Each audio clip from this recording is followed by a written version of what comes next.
Acti, the spark. If I told you that everything we are today began with one small flame, not a myth, not a legend, but a real moment in a real time. When one life changed the course of many, 20,000 years ago, the world was cold. The skies were gray. The wind bit through fur and skin. And in one small corner of that frozen earth, a tribe huddled around a fire. At the heart of this tribe was Nala. She was just 16 winters old. Not the strongest, not the loudest, but she was the one chosen to guard the flame. Fire was everything. It kept the beasts away. It cooked the meat. It brought warmth to their bones and stories to their nights. Without fire, there was no life. Without Nala, there was no fire. That night, the wind howled louder than before. The sky rumbled. Snow fell harder. And the fire, once steady and strong, began to die. Nala's eyes opened. She heard the wind. She saw the dimming light. She knew what had to be done. The others slept, trusting her. They had no idea that their lives now balanced on the edge of a dying ember. She rose slowly, wrapped herself in the thinnest layers of hide, picked up a pouch of dried moss, and stepped out into the storm. Each step cut her feet, each breath froze in her chest. But she didn't stop. She remembered what her mother once said. The fire listens to those who walk with fear, but move anyway. Nala didn't walk with fear. She ran with it. Somewhere in the distance was the old tree the last place lightning had struck weeks ago. If any ember still lived, it would be there. She moved through the dark, past the stones where wolves watched, past the roots that reached for her ankles, past the shadows that whispered lies. She was alone. Afraid, because fear is not the end. It is the beginning. And this was only the beginning. Act 2. The path of ice. The snow deepened with every step. The world around her disappeared into white. Her fingers, once nimble and strong, grew numb. But her mind stayed sharp. She thought of her sister, curled by the fire, of her father, who hadn't returned from the last hunt, of her mother, who once danced in the smoke with a spark in her hand. The old tree wasn't far, but time didn't move in steps. It moved in pain, in hunger, in will. She stumbled, fell. The cold soaked her bones. But in the silence of the snow, she heard it a crackle, a whisper of warmth. She crawled the last few feet. There it was, a blackened trunk split open from the strike of lightning. In its hollow, a soft red glow. The ember lived. She reached for it, hands shaking, pulled out the dried moss, held it close, breathing life into it. The moss caught. A thread of smoke curled upward. She smiled for the first time. Then she heard them, footsteps, heavy, slow. She turned. In the distance, shapes moved between the trees. Not wolves in another tribe, outsiders, known for stealing fire, not making it. Nala knew they would take it. Not just the flame, but her too. She had to choose. Hide the flame and run, or carry it and face them. She chose the second, because some flames are worth the fight. Act 3. The confrontation. They saw her. Girl alone in the snow, holding a fragile light. They did not speak. They never did. They simply stared. Then one stepped forward. A man towering, wrapped in dark furs, with eyes that had seen too much.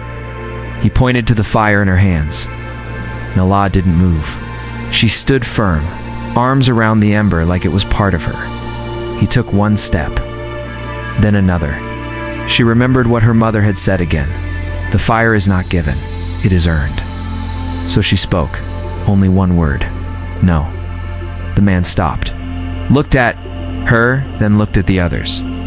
A pause, then laughter. It's cold and dry, like sticks snapping. But they didn't take the fire, not yet. Instead, they walked past her, surrounding her, testing her. One of them reached out slowly. She pulled back. Then she did something no one expected. She knelt, pressed the ember into the snow. A thin line of steam rose. "Take it," she said, "and it won't burn for you. It only burns for those who carry it with care." The man stared. His hand hovered. Then he pulled back. They left. Not because they were afraid of her, because they knew she wasn't afraid of them. She was the fire now. She picked it up, breathed on it once more, turned back toward home. Act 4. The return. The sky was darker. Now, the snow deeper, but Nala moved faster. The flame in her hands flickered with every gust, but it held, because she believed it would. Every step brought her closer to her people. Every breath warmed the ember just a little more. She remembered their faces, her sister's laugh, the elder stories, the feeling of warmth on skin. She had left them in silence, but she would return with fire. She climbed the ridge above the valley, below the cave, still quiet. She descended quickly. Tired, her body shaking, but her spirit burned stronger than ever. She entered the cave. At first, no one moved. No one spoke. Then, one by one, they awoke.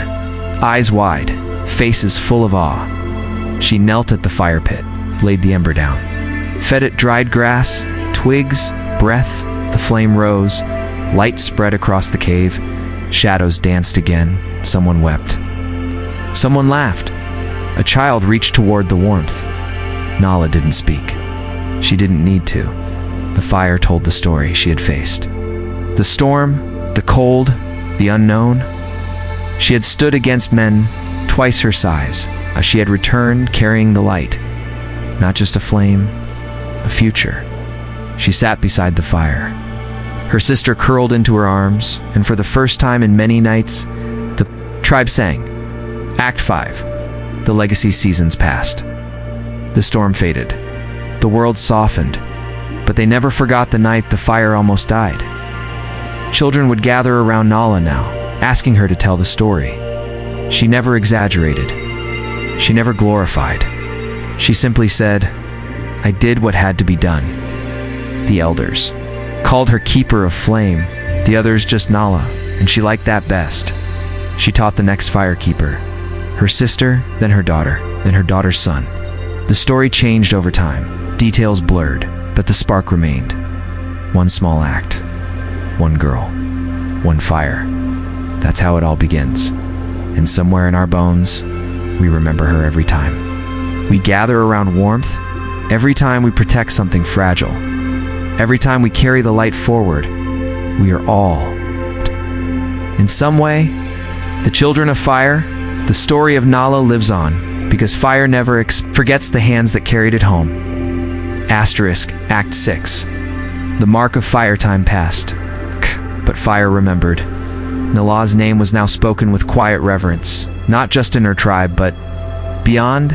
Travelers carried whispers of the girl who defied storms and men to keep the flame alive. But with fire came light, and with light came eyes. Strangers began to appear near the forest edge. Some carried gifts, others carried spears. One morning, the elders found a sign etched in the earth outside the cava, spiral with a line through it. A message, a challenge. The Flamekeepers were not alone anymore, and not all who watched believed the fire belonged to one tribe. Act 7. The Smoke Carriers A gathering was called. Elders, hunters, firekeepers. Nala stood at the center, no longer the quiet girl by the fire. She spoke of unity, of teaching others to make fire, not steal it. But the elders were divided. Some feared sharing the flame would bring war. Others feared that not sharing it would bring worse. In the distance, other fires began to glow at night, small, smoky, unstable. Someone was trying to recreate what Nala had done. Without guidance, they could destroy everything. Nala made her decision. She would leave, not to run but to teach. She would walk the land, one tribe at a time, showing them how to make fire, how to protect it, how to respect it. They called her Smoke Walker. She left at dawn. Act 8. The walking flame, her journey took her across frozen rivers, through dark woods and across wide valleys. In each place she met people, some kind, some desperate, some afraid.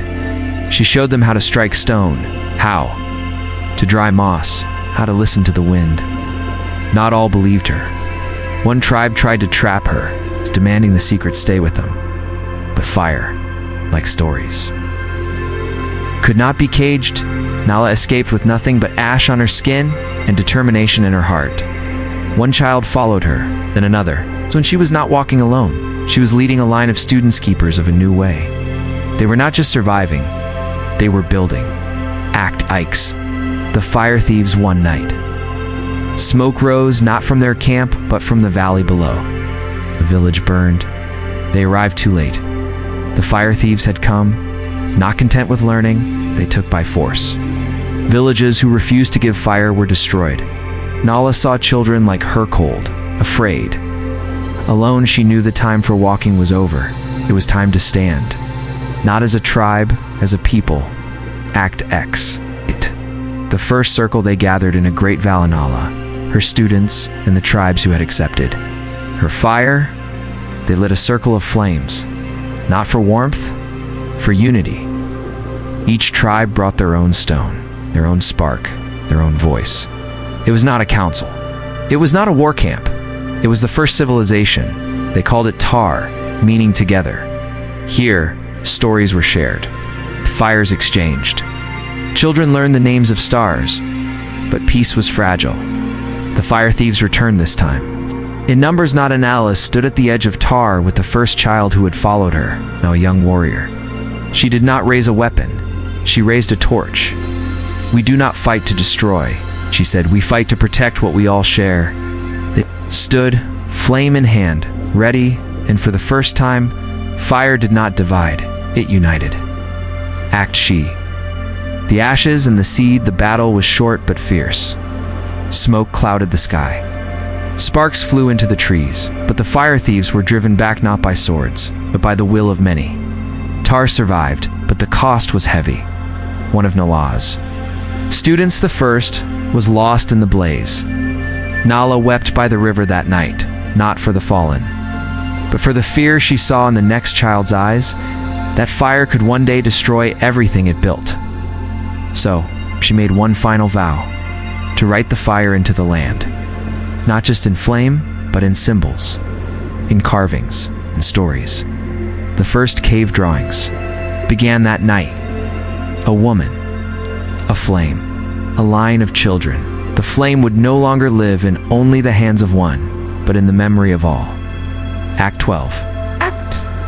The legacy of light years passed. Nala grew older. Her hair turned white. Her steps slowed, but the circle of fire grew larger. New tribes came to Tar, not to steal but to learn. The spiral mark once used to threaten now marked peace. And one day, she sat before the fire with her daughter now, keeper of flamed, told her final story. "I walked with fear," she said, "but I moved anyway." When she passed, they did not bury her with riches. They buried her with a torch in her hands, and carved into stone beside her cave, they wrote, "She carried the light home." Asterisk. And if you felt the fire in this story, let it burn brighter. That subscribe button to walk deeper into the untold chapters of history. Like this video if Nala's courage moved you on. Share your thoughts in the comments below. Which forgotten legend should we uncover next? Your voice could spark the next great story. This is Echoes of the Forgotten, where the past lives again.